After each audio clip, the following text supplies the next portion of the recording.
राधे राधे दोस्तों, हरे कृष्णा। आप सबका दिन शुभ और मंगलमय हो। आज फाल्गुन मास के शुक्ल पक्ष की अष्टमी तिथि है और आज मैं आप सबको भगवान भोलेनाथ से जुड़ी हुई फाल्गुन मास की कथा सुनाने जा रही हूँ। अगर अच्छी लगे तो लाइक करके कमेंट बॉक्स में ज़रूर बताइएगा। तो चलिए आप सबको कथा सुनाती हूँ। भगवान शंकर शुक्राचार्य की उग्र तपस्या से प्रसन्न होकर कहने लगे, हे विप्रवर, आप इसी शरीर से मेरी उदर रूपी गुहा में प्रविष्ट हो जाओ। पुनः लिंगेंद्रिय मार्ग से निकलकर पुत्र भाव को प्राप्त होंगे। मृत संजीवनी नामक जो मेरी निर्मल विद्या है, उसका निर्माण मैंने स्वयं अपने तपोबल से किया है। उस मंत्र रूपा महाविद्या को मैं आपको प्रदान करता हूँ। आप जिस किसी को उद्देश्य करके इस विद्या का अवतरण करेंगे, वह अवश्य ही जीवित हो जाएगा। आपके द्वारा स्थापित किए गए इस लिंग का नाम शुक्रेश्वर होगा। जो मनुष्य इसकी अर्चना करेंगे, उनकी कार्य सिद्धि होगी। बाणासुर बलि का औरस पुत्र था। दैत्यराज बाणासुर अपने बल से तीनों लोकों को तथा उसके स्वामियों को जीत कर सोणित नामक पुर में राज्य करता था। उसकी 1000 भुजाएं थी। बाणासुर की पुत्री का नाम उषा था।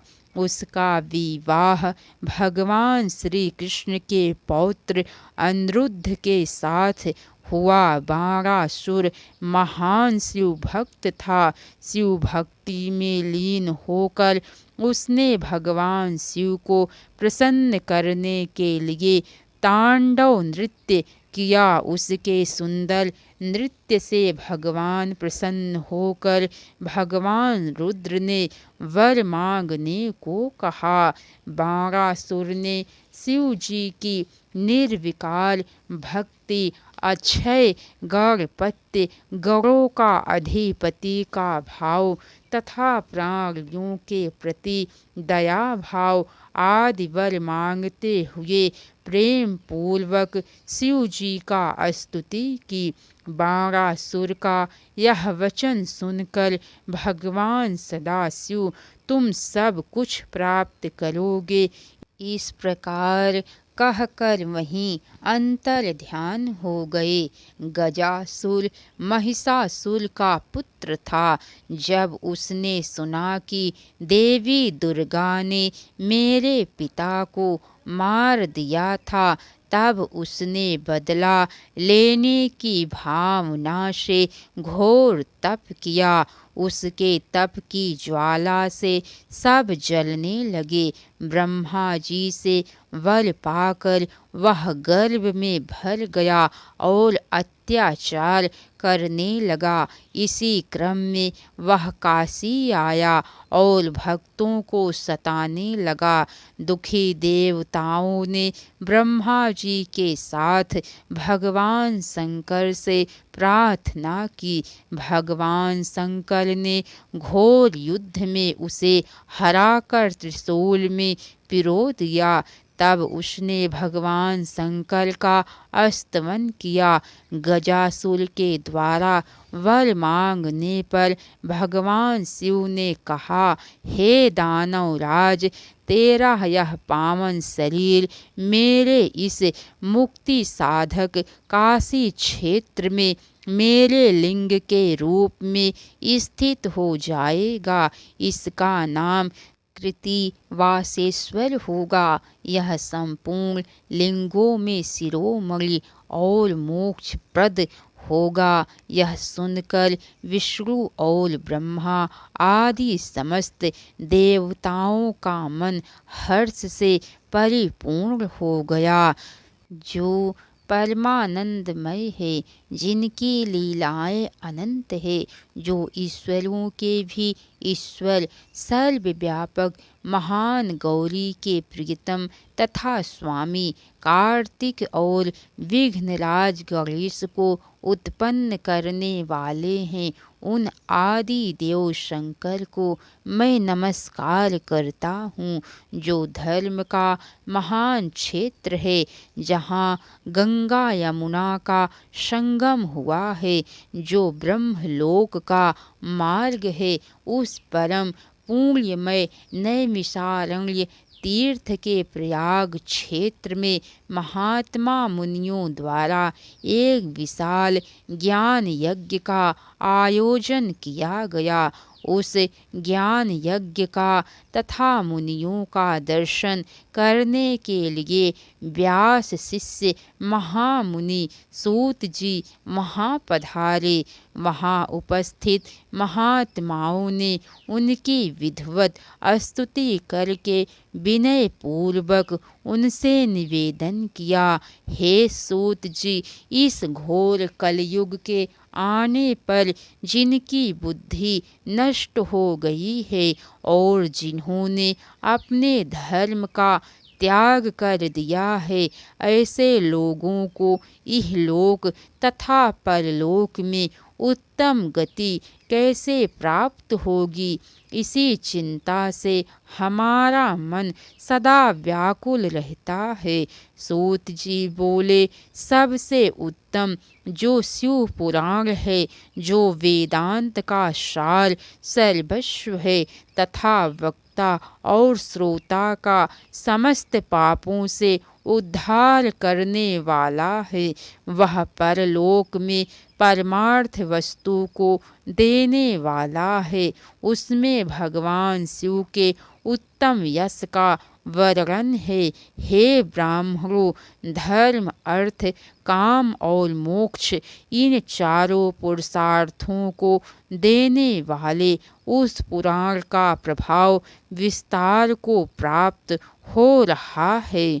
सूत जी ने कहा, हे मुनि, पूर्व काल में इसी बात को सनत कुमार ने शिव स्वरूप तथा सत्पुरुषों की रक्षा करने में समर्थ नंदीश्वर से पूछा था। तब शिव जी का स्मरण करते हुए नंदीश्वर ने उनसे कहा, हे सनत कुमार, सर्वव्यापक तथा सर्वेश्वर शंकर के विविध कल्पों में यद्यपि असंख्य अवतार हुए हैं, फिर भी मैं अपनी बुद्धि के अनुसार यहाँ पर उनमें से कुछ का वर्णन कर रहा हूँ। श्वेत लोहित नामक 19वें कल्प में शिव जी का सद्योजात अवतार हुआ। इन्हीं सद्योजात नामक परमेश्वर शिव ने प्रसन्न होकर ब्रह्मा जी को ज्ञान प्रदान किया एवं सृष्टि उत्पन्न करने का सामर्थ्य भी प्रदान किया। इसी प्रकार 20वें 21वें कल्प तथा अन्य कल्पों में महेश्वर की ईशान सत्पुरुष अघोर वामदेव तथा सद्योजात नामक 5 मूर्तियाँ प्रकट हुई, जो ब्रह्म संज्ञा से विस्तृत है। इसके साथ ही उनके बहुत सारे अवतार हुए। अपना कल्याण चाहने वाले पुरुषों के शिव जी के इन रूपों की प्रयत्न पूर्वक नित्य वंदना करनी चाहिए, क्योंकि ये रूप सभी प्रकार के कल्याण के एकमात्र कारण है। नंदीश्वर जी कहते हैं, हे मुने, अब आप महेश्वर के समस्त प्राणियों को सुख प्रदान करने वाले तथा लोक के संपूर्ण कार्यों को संपादित करने वाले अन्य श्रेष्ठतम अवतारों को सुने। यह सारा संसार शिव की 8 मूर्तियों का स्वरूप ही है। जैसे सूत में मणियाँ पिरोई रहती हैं, उसी तरह यह विश्व उन 8 मूर्तियों में व्याप्त होकर स्थित है। वे प्रसिद्ध 8 मूर्तियाँ ये हैं: सर्व, भव, रुद्र, उग्र, भीम, पशुपति, ईशान और महादेव। शिवजी की इन सर्व आदि 8 मूर्तियों द्वारा पृथ्वी, जल, अग्नि, वायु, आकाश, क्षेत्रज्ञ, सूर्य और चंद्रमा अधिष्ठित है। शास्त्र का ऐसा निश्चय है कि कल्याणकर्ता महेश्वर का विश्वम्भरात्मक स्वरूप ही चराचर विश्व को धारण किए हुए हैं। जैसे इस लोक में पुत्र, पौत्र आदि को प्रसन्न देखकर पिता हर्षित होता है, उसी तरह विश्व को भली भांति हर्षित देखकर शंकर को आनंद मिलता है। इसीलिए यदि कोई किसी भी देहधारी को कष्ट देता है तो निःसंदेह मानो उसने 8 मूर्ति शिव का ही अनिष्ट किया है। सनत कुमार जी, इस प्रकार भगवान शिव अपनी 8 मूर्तियों द्वारा समस्त विश्व को अधिष्ठित करके विराजमान है। अतः तुम पूर्ण भक्ति भाव से परम कल्याणकारक रुद्र का भजन करो। राधे राधे दोस्तों, हरे कृष्णा। तो कैसी लगी कथा, लाइक करके कमेंट बॉक्स में ज़रूर बताइएगा। इसके आगे की कथा दोस्तों आप सबको कल सुनने को मिलेंगी। हर हर महादेव।